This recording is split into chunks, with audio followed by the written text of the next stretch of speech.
എന്താണത്? ജന്മാദ്യസ്യ. ജന്മാദി അസ്യ. ഈ ശബ്ദമുണ്ടല്ലോ, വേദവ്യാസ മഹർഷി ഒരു പുസ്തകം എഴുതിയിട്ടുണ്ട് നമുക്കൊക്കെ പഠിക്കാൻ വേണ്ടിയിട്ട്, ഉപനിഷത്തൊക്കെ പഠിക്കുന്നവർക്ക് വേണ്ടിയിട്ട്. അതിന്റെ പേര് ബ്രഹ്മസൂത്രം എന്നാണ്. അതിലെ 2ാമത്തെ മന്ത്രമാണ് ഈ ജന്മാദ്യസ്യ. വേദമന്ത്രമാണ് ഈ ഗായത്രി മന്ത്രം, അതുകൊണ്ട് വേദമന്ത്രമാണ്. അപ്പം തുടങ്ങുന്നത് ബ്രഹ്മസൂത്രത്തിലും അവസാനിക്കുന്നത് വേദത്തിലുമാണ്. അതാണ് ഭാഗവതത്തിന്റെ ഘടന. ഇനി ജന്മാദി എന്താ അതിൽ നിന്ന് തുടങ്ങാൻ കാരണം? ജന്മം ആദി, ജനനം ആദി, ഇതാണ് തുടക്കം. അപ്പൊ ഇവിടെ ഒരു കാര്യം നമുക്ക് കാണാം, ഏതിന്റെ ഒരു ജന്മത്തെ കുറിച്ചാണ് പറയാൻ പോകുന്നത് അല്ലേ? അപ്പൊ ഇവിടെ ജിജ്ഞാസയിലൂടെയാണ് ആരംഭിക്കുന്നത്. തുടങ്ങുന്നത് ഏതോ ഒന്നിന്റെ ജന്മത്തെ കുറിച്ച് അറിയാനാണ്. ജന്മാദി എന്ന് പറയുമ്പോൾ തന്നെ ഏതോ ഒന്നിന്റെ ജന്മമാണ്. അപ്പൊ തുടക്കം തന്നെ ഏതോ ഒന്നിനെ കുറിച്ചാണ് പറയാനുള്ളത്. അപ്പോ അങ്ങനെ ഏതോ ഒന്നിനെ കുറിച്ച് അറിയാനുള്ള ആ ഒരു എന്താ പറയാ, ജിജ്ഞാസ. ഈ പറയുന്നത് എന്തിനു വേണ്ടിയിട്ട് അങ്ങനെ പറഞ്ഞു കൊണ്ടുവരുന്നത് ചോദിച്ചു കഴിഞ്ഞാൽ, ഭാഗവതം ആരംഭിക്കുന്നത് ജിജ്ഞാസയിലൂടെയാണ്. നമുക്ക് വേണ്ടത് എന്താണ്? ജിജ്ഞാസയാണ്, കാര്യങ്ങളെ മനസ്സിലാക്കാനുള്ള ജിജ്ഞാസ. അതുകൊണ്ടുണ്ടല്ലോ നമ്മുടെ ആദ്യത്തെ ഗുരു എന്ന് പറയുന്നത് ആരാണ്? ആരാ ശരിക്കും നമ്മുടെ ഗുരു? ആദ്യത്തെ ഗുരു അവനവന്റെ ആദ്യത്തെ ഗുരു അവനവന്റെ മനസ്സ് തന്നെയാണ്. അവനവന്റെ മനസ്സാണ്. ബാക്കിയൊക്കെ ഗുരുക്കന്മാർ പിന്നെ വരുന്നത്. എനിക്ക് എന്റെ ജീവിതത്തിൽ ചില അനുഭവങ്ങളൊക്കെ ഉണ്ട്, അതുകൊണ്ട് എനിക്ക് ധൈര്യമായിട്ട് പറയാൻ പറ്റും. അതിലൊരു അനുഭവം വെച്ചാൽ, എനിക്ക് ഡ്രൈവിംഗ് പഠിക്കാൻ ഒട്ടും മോഹം ഉണ്ടായിട്ടില്ല. എന്തോ പറയും, കുട്ടിക്കാലത്തിൽ എന്നോട് താല്പര്യം ഉണ്ടായില്ല. ഒരിക്കലും എന്റെ ഫ്രണ്ട്സ് എല്ലാവരും കൂടി, ഞാൻ സ്വാമിയാവുന്നതിന് മുമ്പ് എന്നെ പിടിച്ചു വലിച്ചു കൊണ്ടുപോയി പഠിക്കണം എന്ന് പറഞ്ഞിട്ട്.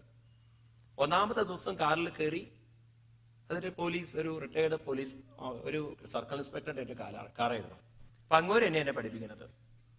ഒരു സ്കൂട്ടർ കണ്ടോ, ഞാൻ കട്ടറിൽ കൊണ്ടുപോയിട്ടു. ഞാൻ പറഞ്ഞു, ഇനി അങ്ങ് പഠിക്കണ്ടെന്ന് പറഞ്ഞു. ഞാൻ പറഞ്ഞു, എനിക്കൊട്ടും മോഹമില്ല. അപ്പം ഒട്ടും മോഹമില്ലെങ്കിൽ, എനിക്കൊട്ടും താല്പര്യമില്ലെങ്കിൽ എന്നെ പഠിപ്പിക്കാൻ എത്ര ആള് വിചാരിച്ചിട്ടും കാര്യമില്ല. ഉണ്ടോ? എനിക്ക് നീന്തൽ പഠിക്കാനെന്ന് മോഹമില്ലെങ്കിൽ എന്നെ പഠിപ്പിക്കാൻ ഒരാൾക്കും സാധ്യമല്ല. ഇനി ഗുരു മനസ്സ് തന്നെയാണെങ്കിൽ, ജിജ്ഞാസയുള്ളവരുടെ മുന്നിൽ എപ്പോഴും അറിവ് അവരുടെ മുന്നിൽ എപ്പോഴും ഉണ്ട്. നോക്കൂ, ന്യൂട്ടന്റെ കഥ എടുത്തു നോക്കി നിങ്ങൾക്ക് മനസ്സിലാവും. അദ്ദേഹത്തിന്റെ തലയിൽ ആപ്പിള് വീണപ്പോ അദ്ദേഹത്തിന് ഗ്രാവിറ്റേഷൻ ഫോഴ്സ് എവിടുന്ന് കിട്ടി? എത്രയോ ആളുകളുടെ തലയിൽ ആപ്പിൾ വീണിട്ടുണ്ടാവും അല്ലേ? എന്തോ ഭാഗ്യത്തിന് അദ്ദേഹം ഒരു കേരളീയൻ അല്ലാത്തത്. കാരണം ഇവിടെ ആയിരുന്നെങ്കിൽ ആപ്പിൾ ആവില്ലേ വീഴുക? കേരളത്തിലാണെങ്കിൽ ആളിയരാവും വീഴുക. പിന്നെ ഒരു ഗ്രാവിറ്റേഷൻ ഫോഴ്സും വരില്ല പുറത്തേക്ക്. അത് ചക്കുള്ള സീസൺ ആണെങ്കിൽ കഴിഞ്ഞു അല്ലെ? ശരിയല്ലേ? ആപ്പിൾ ആയതുകൊണ്ട് നന്നായി. ഞാൻ പലപ്പോഴും ഓർക്കാറുണ്ട്, അത് ന്യൂട്ടൺ ആയത് നന്നായി, നമ്മളാവാഞ്ഞത് നന്നായി. കാരണം നമ്മുടെ തലയിലാണ് ആപ്പിൾ വീണെങ്കിൽ ഒരു ഗ്രാവിറ്റേഷൻ ഫോഴ്സും വരില്ല. അത് കഴിച്ച് നമ്മൾ സ്ഥലം വിട്ടിട്ടുണ്ടാവും അല്ലേ? അപ്പൊ അദ്ദേഹത്തിന്റെ തലയിൽ ആപ്പിൾ വീണ സമയത്ത് അദ്ദേഹത്തിന്റെ ഉള്ളിലൊരു അതിനെക്കുറിച്ച് അറിയാനുള്ള ജിജ്ഞാസ. ഉത്തരം എവിടുന്നാ കിട്ടിയത്? അവനവന്റെ ഉള്ളിൽ നിന്ന് തന്നെയാണ് കിട്ടിയത് അല്ലെ? തന്റെ ഉള്ളിൽ തന്നെയാണ് ഉത്തരം ഉള്ളത്. അത് അറിയാനുള്ള ഒരു എന്ത് വേണം? ജിജ്ഞാസ വേണം. അപ്പൊ ഞങ്ങളൊക്കെ എന്താ ചെയ്യുന്നത്? ആ ഉള്ളിലുള്ള അറിവിനെ അറിയാൻ ജസ്റ്റ് ഒന്ന് നിങ്ങളെ സഹായിക്കണമെന്ന് മാത്രം. അപ്പൊ ജിജ്ഞാസയും നിങ്ങൾക്കാണ് വേണ്ടത്, കണ്ടെത്താനുള്ള കഴിവും നിങ്ങളുടെ ഉള്ളിലുണ്ട്. അതൊന്ന് ജ്വലിപ്പിക്കേ വേണ്ടു. ഇപ്രകാരം ജന്മാദി. ശരി, ഇവിടെ എന്തിനെ കുറിച്ച് അറിയാനുള്ള ജിജ്ഞാസയാണ് പറയണു? യഥോ അന്വയാത് ഇതരത. സ്ഥൂലത്തിൽ നിന്നാണ് തുടങ്ങുന്നത്. അന്വയിപ്പിച്ചു നോക്കൂ, കൂട്ടിച്ചേർത്ത് നോക്കൂ, ഇതരത വേർതിരിച്ചു നോക്കൂ. ഏതിനെ? ഈ ശരീരത്തെ ഒന്ന് അന്വയിപ്പിക്കൂ. എന്ന് വെച്ചാൽ അന്വയിപ്പിക്കുക പറഞ്ഞാൽ ഏതൊക്കെ ഉള്ളത് കൊണ്ടാണ് ശരീരം നിലനിൽക്കുന്നത് അന്വയിപ്പിച്ചു. അപ്പൊ വേർതിരിക്കുക പറഞ്ഞാലോ, ഏതൊക്കെ ഇല്ലെങ്കിൽ ഈ ശരീരത്തിന് നിലനിൽപ്പില്ല. മനസ്സിലായില്ലേ സ്വാമി? എന്തുള്ളത് കൊണ്ട് ഇതുണ്ട്, എന്തില്ലെങ്കിൽ ഇതില്ല. അതല്ലേ അന്വയിപ്പിക്കുക, വേർതിരിക്കുക. അപ്പൊ നമ്മൾ നോക്കുമ്പോ എന്തൊക്കെ ഉള്ളത് കൊണ്ടാണ് ഇതുള്ളത്? ശരീരപ്പ് നിലനിൽക്കുന്നത് ജീവനുണ്ട് ഉള്ളില്, ഒരു മനസ്സുണ്ട്. എന്നാ ഇത് മാത്രം മതിയോ? ജീവനും മനസ്സും മാത്രം മതിയോ? ഉള്ളിലേക്ക് ശ്വാസം വരണോ? അപ്പൊ നമുക്ക് ശ്വാസത്തെ വേണം. ആഹാരം വേണോ? ഭൂമിയെ വേണം. കാരണം ആഹാരം വരുന്നത് ഭൂമിയിൽ. വെള്ളം വേണോ? ധാരാളം വേണം. പിന്നെന്താ വേണ്ടത്? അഗ്നി വേണം. പിന്നെ നമുക്ക് ചലിക്കാൻ സ്പേസ് വേണം. ഉള്ളിലും വേണം, തലയിൽ ധാരാളം ഉണ്ട്, വേറെ കാര്യം. വയറിലും ഉണ്ട്, എല്ലായിടത്തും സ്പേസ് ഉണ്ട്. അപ്പൊ നമുക്ക് ആഹാരം വേണം, വെള്ളം വേണം, വായു വേണം, അഗ്നി വേണം, ആകാശം വേണം. ഇത് നിർബന്ധമായും ഏതിന് വേണം? ശരീരത്തിന് ഉണ്ടല്ലോ. അപ്പൊ ഈ ശരീരം എന്ന് പറയുന്നത് പ്രകൃതിയാൽ അന്വയിപ്പിക്കപ്പെട്ടതാണ്. ശ്രദ്ധിക്കണേ പറയുന്ന വാക്കുകള്, പ്രകൃതിയാൽ അന്വയിപ്പിക്കപ്പെട്ടതാണ്. അതുകൊണ്ട് തന്നെ ഇത് പ്രകൃതിയിലേക്ക് വേർപിരിയുന്നതുമാണ്. യഥോ അന്വയാത് ഇതരത. അപ്പൊ മനസ്സിലായി ഏതിൽ നിന്നാ വന്നത്?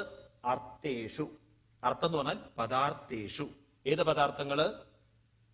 ഭൂമി, വെള്ളം, വായു, അല്ലെങ്കിൽ അഗ്നി, വായു, ആകാശം. ഇതിൽ നിന്ന് വന്നതാണ്. ഇനി ഇത്രയേ ഉള്ളൂ ഇതില്? അല്ല. പിന്നെ ആരാ ഉള്ളത്? അഭിജ്ഞ. അഭിജ്ഞ എന്ന് പറഞ്ഞാൽ അറിയുന്നവൻ, ഇതിനെ ഉണർത്തുന്നവൻ, ഇതിനെ പ്രവർത്തിപ്പിക്കുന്നവൻ. അതാരാണ്? നിങ്ങളുടെ ശരീരത്തെ ഉണർത്തുന്നതും പ്രവർത്തിപ്പിക്കുന്നതും ആരാണ്? ചൈതന്യമാണോ? ഇവിടെ ചൊറിയണം എന്ന് പറയുമ്പം മനസ്സാ പറയുന്നത് അല്ലേ? ആരാ ഇൻസ്ട്രക്ഷൻ കൊടുക്കുന്നത്? ശരീരത്തെ ഉണർത്തുന്നത് മനസ്സ് ആണല്ലോ. വളരെ ശ്രദ്ധിക്കുക പറയുന്നത്. ശരീരം നമ്മൾ രാവിലെ എണീക്കുമ്പോൾ ശരീരം ഉണരുന്നതിനേക്കാൾ മുമ്പ് ആരെണീക്കുന്നുണ്ട്? മനസ്സ്. മനസ്സ് ചിന്തകൾ ഉണർന്നതിന് ശേഷമാണ് ആരെണീക്കുന്നത്? ശരീരം. അപ്പൊ തീർച്ചയായിട്ടും ഇതിനെ ഉണർത്താൻ ആര് വേണം? പ്രവർത്തിപ്പിക്കാൻ മനസ്സ് വേണം. നിൽക്കട്ടെ. ഇനി ആ മനസ്സിനെ ആരാ ഉണർത്തുന്നത്? അതിനെയാണ് സ്വരാട്. ഭാഗവതം എന്താ വിളിക്കുന്നത്? സ്വരാട്. ഇത് സ്വരാട് എന്ന് പറഞ്ഞാൽ സ്വതന്ത്രനായിരിക്കുന്നവൻ, സ്വതന്ത്രനായിരിക്കുന്ന ചൈതന്യത്തെയാണ്, സർവശക്തിയുള്ള ചൈതന്യത്തെയാണ്, ഈശ്വര ശക്തിയാണ് സ്വരാട്. ഈ സ്വരാട് എന്നുള്ള പദം ഉണ്ടല്ലോ, വേദശബ്ദമാണ്. അത് നിങ്ങൾക്ക് മനസ്സിലാവണമെങ്കിൽ നിങ്ങൾ കുറച്ചൊരു വേദപരിചയമൊക്കെ ഉണ്ടെങ്കിൽ ഈ പറയുന്നൊക്കെ വേഗം ക്ലിക്ക് ചെയ്യും. നാരായണ സൂക്തം എന്നൊരു സൂക്തമുണ്ട്. അതിൽ പറയും സ ബ്രഹ്മ സ ശിവ സ ഹരി സ അക്ഷര പരമ സ്വരാട്. വേദത്തിൽ വരുന്ന മന്ത്രമാണിത്. സ്വരാട് എന്ന് പറഞ്ഞാൽ അക്ഷരമാണ്. അക്ഷരം എന്ന് പറഞ്ഞാൽ ക്ഷരമില്ലാത്തത്, നാശമില്ലാത്തത്. അത് അക്ഷരമാണ്, അത് ശിവമാണ്. ശിവൻ എന്ന് പറഞ്ഞാൽ ചൈതന്യമാണ്, അത് സർവശക്തിയുള്ളതാണ് എന്നൊക്കെ അങ്ങനെ പറയണം. അങ്ങനെയുള്ള സ്വരാട്. അപ്പൊ എന്തൊക്കെയാ ഇവിടെ പറഞ്ഞത്? ശരീരം അത് പഞ്ചഭൂതങ്ങളാൽ അന്വയിപ്പിക്കപ്പെട്ടു, അത് പഞ്ചഭൂതത്തിലേക്ക് വേർതിരിയുന്നു. അതിനെ ഉണർത്തുന്നത് മനസ്സാണ്. ഇനി മനസ്സിനെ ഉണർത്തുന്നത് ചൈതന്യമാണ്. എന്നാൽ ചൈതന്യം അതിനെ ഉണർത്തുന്നതോ? ചൈതന്യത്തെ ഉണർത്താൻ മറ്റൊരു ചൈതന്യം ഇല്ല. കാരണം രണ്ട് ചൈതന്യങ്ങളില്ല. ചൈതന്യം എപ്പോഴും ഒന്നേ ഉള്ളൂ. അതുകൊണ്ട് ചൈതന്യം എപ്പോഴും സ്വതന്ത്രമാണ്. ചൈതന്യം എപ്പോഴും സ്വതന്ത്രമാണ്. അങ്ങനെയുള്ള ചൈതന്യത്തെ അതിനെ ബ്രഹ്മഹൃദായ ആദികവേ, ബ്രഹ്മാവിന്റെ ഹൃദയത്തിൽ, ആദികവിയായ ബ്രഹ്മാവിന്റെ ഹൃദയത്തിൽ ബോധ്യപ്പെട്ടു. അപ്പൊ ആദ്യത്തെ ഈ സത്യം ബോധ്യപ്പെട്ട ആളാരാണ്? ബ്രഹ്മാവ്. ജിജ്ഞാസയും വിനയമുള്ള ഒരാളുടെ ഹൃദയത്തിൽ ഈ പറയുന്ന സത്യം ബോധ്യപ്പെടും. അപ്പൊ അതുകൊണ്ട് ആദ്യത്തെ ശിഷ്യൻ ആരായിരിക്കണം? നമ്മള് കഥ പറയുമ്പം ആദ്യത്തെ ശിഷ്യൻ ആരായിരിക്കണം? ജിജ്ഞാസയുള്ളൊരു മനസ്സാണ് ശിഷ്യനായിരിക്കുന്നത്.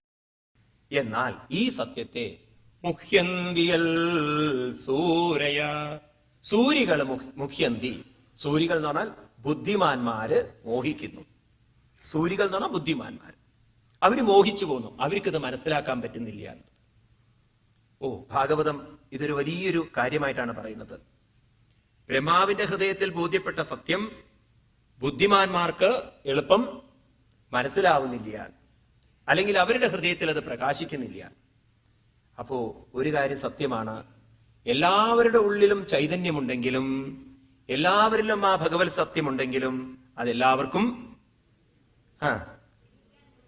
എല്ലാവർക്കും ബോധ്യപ്പെടുന്നില്ല, എല്ലാവർക്കും അത് അനുഭവിക്കാൻ പറ്റുന്നില്ല. അതെന്ത് പറ്റി? ഏതുപോലെയാണത്? സൂര്യൻ ഉദിച്ചു കഴിഞ്ഞാൽ എല്ലാവർക്കും പ്രകാശമുണ്ട്. എന്നാൽ ചിലര് പറയണു ഞങ്ങൾക്ക് പ്രകാശമില്ല എന്ന്. ആർക്കായിരിക്കും പ്രകാശമില്ലാത്തത്? കണ്ണില്ലാത്തവർക്കല്ല, അല്ലാതെ ഒന്ന് കണ്ണില്ലാത്തവർക്ക് തീർച്ചയായിട്ടും. അല്ലാതെ വീട്ടിന്റെ ഉള്ളിൽ ഇരുന്നിട്ട് ഒരാൾ പറയാണ് സൂര്യൻ ഉദിച്ചു, എനിക്ക് അറിയില്ല, എനിക്ക് മാത്രം പ്രകാശമില്ല എന്ന്. എന്താ സൂര്യൻ എന്നോട് മാത്രം ഒരു കാരുണ്യമില്ലാത്തത്? വാതിലുകളും ജനവാതിലുകളും അടച്ചിരിക്കുന്നവന് സൂര്യൻ ഉദിച്ചാലും പ്രയോജനപ്പെടില്ല. ഇതുപോലെ ആരുടെ മനസ്സാണോ തന്നിലേക്ക് നോക്കാൻ തയ്യാറില്ലാത്തത് അവർക്കൊന്നും ഈ പറഞ്ഞതൊന്നും ബോധ്യാവില്ല, മനസ്സിലാവില്ല. അപ്പോ നമ്മളെ കുറ്റം പറയാൻ പാടില്ല ഇതില്. കാരണം കുട്ടിക്കാലം മുതലേ നമ്മളെ പുറമേക്ക് ഉള്ള കാര്യങ്ങൾ പുറമേ നോക്കിയിട്ടാണ് നമ്മളെ വളർത്തിയിരിക്കുന്നത്. ഓരോ കാര്യങ്ങള് പുറമേ നോക്ക്, അവനെ നോക്കി പഠിക്കൂ, അവളെ നോക്കി പഠിക്കൂ, അല്ലെ അത് കണ്ടു പഠിക്കൂ, ഇത് കണ്ടു പഠിക്കൂ എന്നൊക്കെ പറയുമ്പോണ്ടല്ലോ, നമ്മളുടെ മനസ്സിനെ മനസ്സിലാക്കാൻ ആരും നമുക്ക് മനസ്സിലാക്കി തരാൻ ശ്രമിച്ചിട്ടില്ല. അതുകൊണ്ട് നമുക്ക് നമ്മളിലേക്ക് ഒരിക്കലും ഇതുവരെ നോക്കേണ്ടി വന്നിട്ടില്ല. നമ്മൾ കണക്കാക്കിയിരിക്കുന്നത്, കുട്ടിക്കാലത്തെ മനസ്സിലാക്കിയിരിക്കുന്ന ഒരു കാര്യം, എല്ലാവരുടെ ഉള്ളിലുള്ള ഒരു കാര്യം, ജീവിതത്തിന്റെ സുഖം, ജീവിതത്തിന്റെ വിജയം, ജീവിതത്തിന്റെ സുരക്ഷിതത്വം എന്നൊക്കെ പറയുന്നത് പുറമേയാണ്, പുറമേയുള്ള വസ്തുക്കളിലും വ്യക്തികളിലുമാണ്. നല്ലൊരു ജോലി കിട്ടിയാൽ, നല്ലൊരു ശമ്പളം കിട്ടിയാൽ, നല്ലൊരു ഭാര്യയെ കിട്ടിയാൽ, നല്ല മക്കളെ കിട്ടിയാൽ, നല്ലൊരു വീട് കിട്ടിയാൽ ജീവിതം ശരിയായി നല്ല മനസ്സിലാക്കിയിരിക്കുന്നത് ആണോ അല്ലയോ? എല്ലാവരും ഇങ്ങനെ തന്നെയാണ്. അപ്പൊ നമ്മൾ കൂടുതൽ സമയം ശ്രദ്ധ വയ്ക്കുന്നത് എവിടെയാണ്? പുറമേക്കാണ്. പിന്നെ നമ്മൾ അനുഭവം കൊണ്ടാണ് മനസ്സിലാക്കുന്നത് ജീവിതത്തിന്റെ സുഖം പുറമേ അല്ല ഇരിക്കുന്നത്, ജീവിതത്തിന്റെ സുഖം ഇരിക്കുന്നത് നമ്മളുടെ മനസ്സിന്റെ ചില ബാലൻസിലാണ് ഉള്ളത്. അപ്പോഴേക്കും നമ്മുടെ മനസ്സിന്റെ ബാലൻസ് ഏറെക്കുറെ പോയിട്ടുണ്ടാവും. കാരണം എന്തെല്ലാം ഉണ്ടായാലും, എന്തെല്ലാം സൗകര്യങ്ങൾ ഉണ്ടായാലും മനസ്സിന് അപ്പോഴും ഇരുന്ന് ദുഃഖിക്കാം, മനസ്സിന് അപ്പോഴും ഇരുന്ന് വിഷമങ്ങൾ കാണിക്കാം, പരാതികൾ പറയാം. നമ്മൾ ഈ ലോകത്തിൽ കാണുന്നു ചില ആളുകളെയൊക്കെ ഒന്നുമില്ലെങ്കിലും അവർക്ക് വളരെ സന്തോഷമുണ്ട്. അങ്ങനെ നമ്മുടെ ജീവിതത്തില് നമ്മളൊരു സ്വഭാവം വളർത്തിയെടുത്തു. എന്ത് സ്വഭാവം? പുറമേക്ക് നോക്കുന്ന സ്വഭാവം. ഏത് വളർത്തിയെടുത്തില്ല? അകത്ത് നമ്മുടെ ഉള്ളിൽ എന്തൊക്കെയാണെന്നുള്ളത് നമ്മൾ വളർത്തിയെടുത്തില്ല. നമുക്ക് സ്വഭാവമുണ്ട്, വിവേകമില്ല. അത് നമ്മൾ അങ്ങനെ വളർത്തിയെടുത്തതാണ് ആ സ്വഭാവം. അതുകൊണ്ട് തന്നെ ഉണ്ടല്ലോ, ഒറ്റയ്ക്കിരിക്കുക എന്ന് പറഞ്ഞാൽ, ഒറ്റയ്ക്ക് ഒരു ഭാഗത്താവുക, ഒറ്റപ്പെടുക എന്നൊക്കെ പറഞ്ഞാൽ നമുക്ക് ദുരന്തമാണ്. ജീവിതത്തിൽ വലിയ ദുരന്തമാണ്. നമുക്ക് എപ്പോഴും ആള് വേണം, എപ്പോഴും വർത്തമാനം പറയാൻ ആള് വേണം, അല്ലെങ്കിൽ എന്തെങ്കിലുമൊക്കെ വേണം. കാരണം സുഖവും സുരക്ഷിതത്വവും ഇരിക്കുന്നത് മറ്റുള്ളവരിലാണ്. ഒറ്റയ്ക്കിരിക്കുന്നത് നമുക്ക് പലർക്കും പേടിയാണ്. ഇന്നത്തെ കുട്ടികളിലേക്കൊക്കെ നോക്കിക്കഴിഞ്ഞാൽ കാണാൻ പറ്റും. ഞാനൊക്കെ എവിടെയെങ്കിലും ഒറ്റയ്ക്ക് ഇരിക്കുമ്പോഴല്ലോ പലരും വന്ന് ചോദിക്കുന്നത് സ്വാമി ബോറടിക്കുന്നുണ്ടോ എന്ന്. ഒറ്റയ്ക്ക് ഇരിക്കുമ്പോഴാ പരമാ സുഖം എന്നുള്ളത് അവരൊട്ടും മനസ്സിലാക്കുന്നില്ല. അതിന്റെ ഒരു ആനന്ദം അവർക്ക് ഒട്ടും മനസ്സിലാവില്ല. അത് മനസ്സിലാവണമെങ്കിൽ സ്വഭാവത്തിൽ നിന്നും ഏതിലേക്ക് വരണം? വിവേകത്തിലേക്ക്. വരും വരും വരും കുറച്ചൊരു സമയം എടുക്കും. ഇത് ഏതുപോലെ ചോദിച്ചു കഴിഞ്ഞാൽ, ഒരിക്കലൊരു ഗ്രാമത്തില് കുറെ ഗ്രാമക്കാർ ചേർന്നിട്ട് ഫുട്ബോൾ കളി നടത്തി. ഈ സ്വഭാവത്തെ കുറിച്ച് പറഞ്ഞു തരാം. ഗ്രാമക്കാര് പരസ്പരം ഫുട്ബോൾ ഒരു മാച്ച്, നല്ല ടൂർണമെന്റ് ഒക്കെ സംഘടിപ്പിച്ചു. അങ്ങനെ ക്വാർട്ടറായി, സെമി ഫൈനലായി, അവസാനം ഫൈനലായപ്പോ രണ്ട് ഗ്രാമക്കാര് ഗംഭീര കളിക്കാരാണ്. അവരാണ് ഇനി ഏറ്റുമുട്ടാൻ പോകുന്നത്, എ ടീമും ബി ടീമും. പക്ഷെ ഈ എ ടീമിന്റെ ഗോളിയുടെ അമ്മ മരിച്ചു, അയാൾക്ക് പങ്കെടുക്കാൻ പറ്റില്ല. അവര് രണ്ടാമത്തെ ആളാണെങ്കിൽ അയാൾക്ക് കാല് ഒടിഞ്ഞിട്ട് പറ്റൂല. ഇനി ഇതൊരു വാശിയാണ്, ഒരു ഗോളിയെ കിട്ടണം. എവിടെ കിട്ടും?